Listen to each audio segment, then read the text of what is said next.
Ice TV, सच सबसे आगे।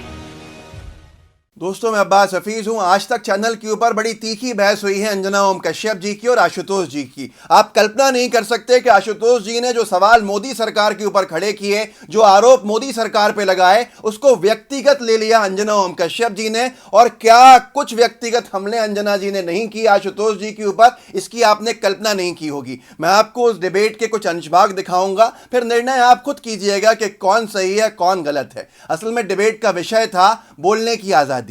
व्यक्ति को अभिव्यक्ति की आज़ादी कितनी है? अभिव्यक्ति की आज़ादी हमारे देश में 2014 के बाद मोदी सरकार आने के बाद क्या कम हो गई है या सही है सब कुछ? जैसे आरोप लगते हैं कि फेसबुक व्हाट्सएप मोदी सरकार अब कंट्रोल कर रहा है और यह स्वतंत्र नहीं है। इसके ऊपर आशुतोष जी ने कुछ अपने तर्क रखे थे। मोदी सरकार पर निशाना साधा था, पर अंजना जी ने उस पर इतना गुस्सा किया उस बात के ऊपर मानो कि उन्हीं से कहा गया। बहुत तीखी बहस हुई जिसका एक अंशभाग मैं आपको दिखाता हूं और फिर हम चलेंगे उस बात के ऊपर कि आखिर ये वजह क्या थी, इसके ऊपर ऐसी बात क्या हो गई थी कि जिससे ऐसे व्यक्तिगत हमले होने लगे। इसमें आप देखेंगे कि अंजना जी कह रही हैं कि आप मेरे सवाल का जवाब दीजिए, जब आप नौकरी में थे तो आपने क्यों नहीं किया?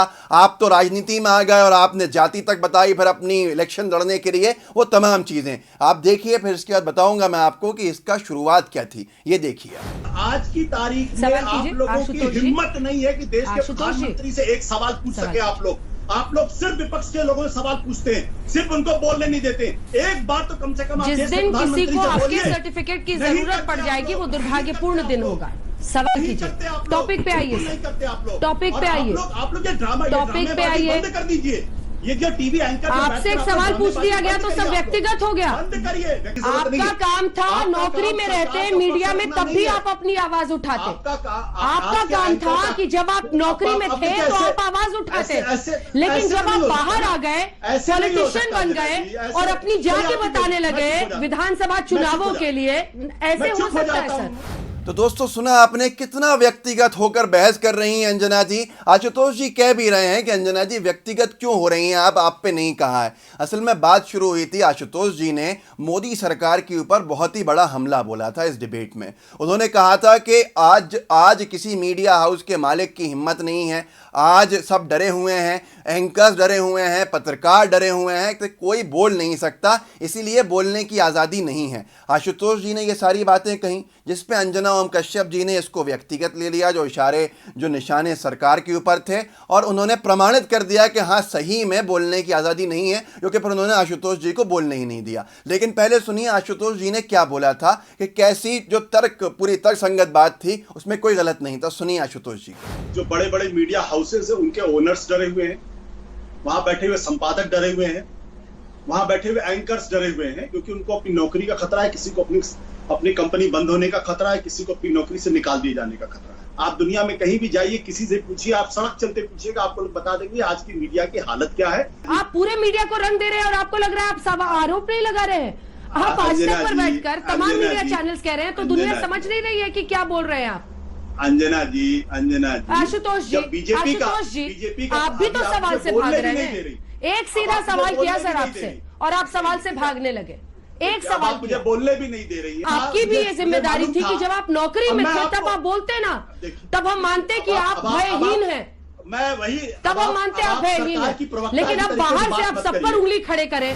तो दोस्तों, सुना आपने कि क्या आशुतोष जी ने बोला था, इसमें कुछ बात गलत है क्या? लेकिन इस बहस को कहीं और लेते चले गई अंजना जी, कहीं और लेके चले गई। उनको लगा कि ये उन पे हमला है और मोदी सरकार की कोई बुराई वो सुन नहीं पाई। हमेशा क्या ऐसा ही चलेगा? क्या ये बात सही नहीं है कि पत्रकार डरे हुए हैं, जो आशुतोष जी ने बात कही, और ऐसे व्यक्तिगत हमले करना कहाँ तक सही था? लेकिन अंजना जी तो हम आपको पहले भी मैं आपको दिखा चुका हूं कि ऐसा बहुत कुछ किया है। रुकिएगा, मैं अभी आपको दिखाऊंगा कि किस तरह से बदतमीजी पहले की है इन्होंने बहुत बड़े बड़े पैनलिस्ट जो इनसे उम्र में बड़े होंगे उनसे। लेकिन उससे पहले मैं आपको याद दिलाना चाहता हूं, अंजना ओम कश्यप जी कौन है? आपको याद होगा, ये मोदी जी की बहुत बड़ी फ़ैन है। इन्होंने जब मोदी जी सरकार में आए थे तो अपना नाम भी एक स्टार्टिंग नोट में एक अपने न्यूज़ के एक प्रोग्राम में कह दिया था कि नमस्कार, मैं हूं अंजना ओम मोदी। याद है आपको? ये तो अपना नाम से मोदी जोड़ देती थी। ये इतनी बड़ी इनके लिए फ़ैन गर्ल मोमेंट होगा मोदी जी के सामने आना।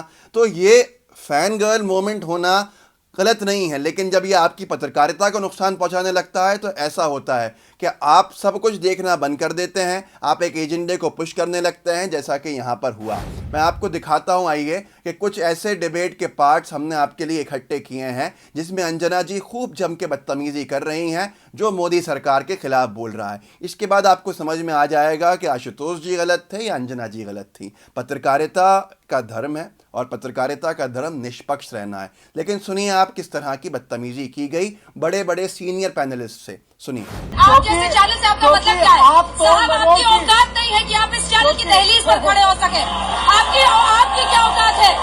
किसी की औकात नहीं है कि देश में जो स्वच्छ और ईमानदार पत्रकार है उसको खरीद सके। अब आप सुनेंगे, मैं बोलूंगी। खबरदार जो आपने ऐसी भाषा का इस्तेमाल किया है। मुझे खबरदार मत कहिए, मुझे मत सिखाइए कांग्रेस को इज्जत देनी कैसे आती है, महिलाओं को कैसे नहीं आती। सिखाएंगे। अंजना जी थोड़ा सा आप कंट्रोल करिए ना। नहीं कंट्रोल ही कर रहे हैं, बाहर भेज दीजिए। कंट्रोल नहीं कंट्रोल हो रहा है ना। सर आप मुझे एंकरिंग ना सिखाएं, मैं आपसे पहली और आखिरी बार कह रही हूँ, मुझे एंकरिंग ना सिखाएं। यहाँ पर कोई भी पैनलिस्ट बैठकर, मैं यहाँ पर किसी पैनलिस्ट से एंकरिंग सीखने को तैयार नहीं हूँ। आप मेरे ऊपर सवाल नहीं खड़ा कर सकते हैं, आपको ये अधिकार कोई नहीं देता है कि आप मुझ पर सवाल खड़ा करें। आपने हिम्मत कैसे की ऐसे सवाल पूछने की? आगे से कभी ऐसी हिमाकत मेरे साथ मत कीजिएगा।